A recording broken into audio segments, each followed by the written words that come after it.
Hello everybody, it's nearly night time, but I'm just about to read my favourite story with my cat Pearl.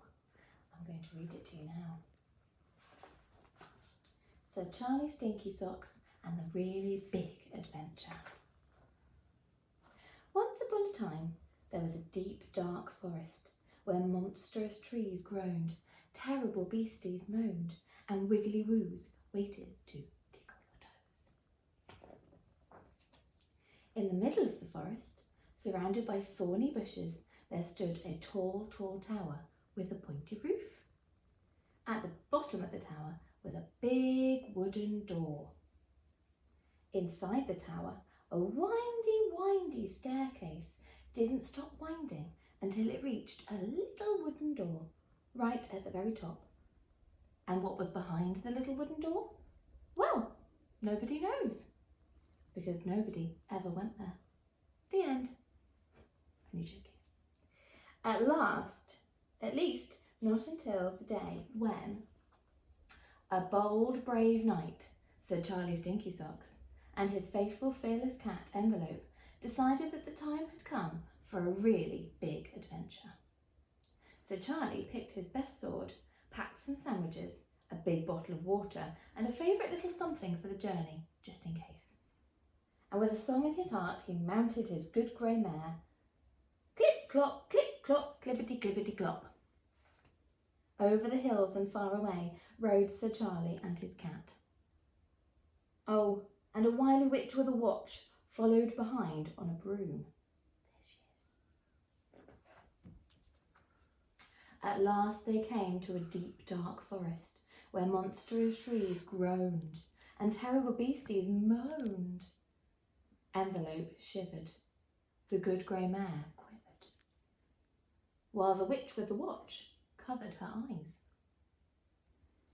But brave Sir Charlie stood steady in his boots. Shh, he whispered into the woods. 'Tis I, Sir Charlie Stinky Socks, with a song to soothe you.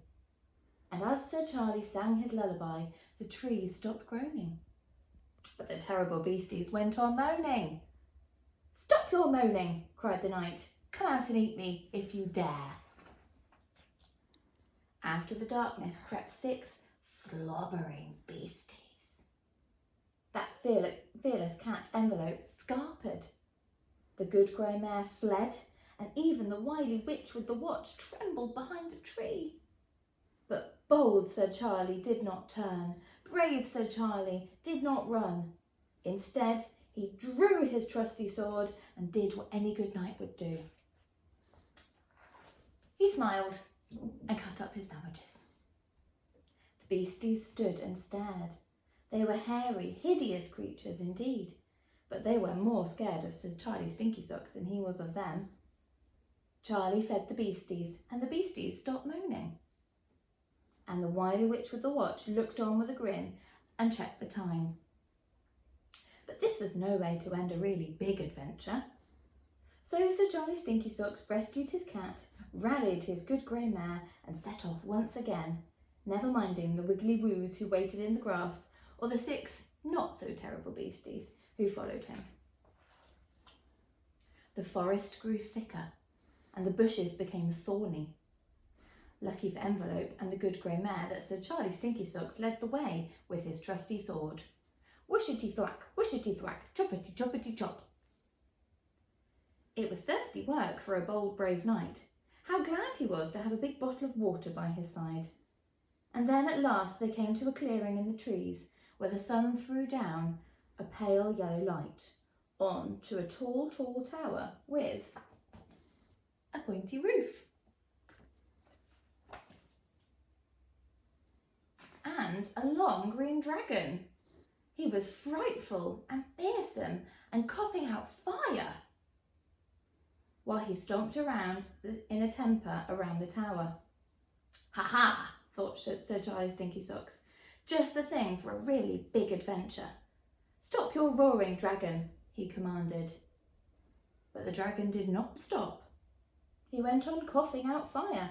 He went on belching out smoke, and now his eyes were fixed firmly on Sir Charlie Stinky Socks.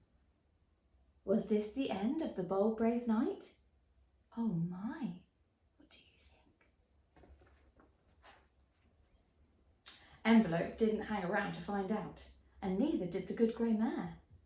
Only a worried, wily witch and a couple of wiggly woos watched. But bold Sir Charlie did not flinch. Brave Sir Charlie did not flicker.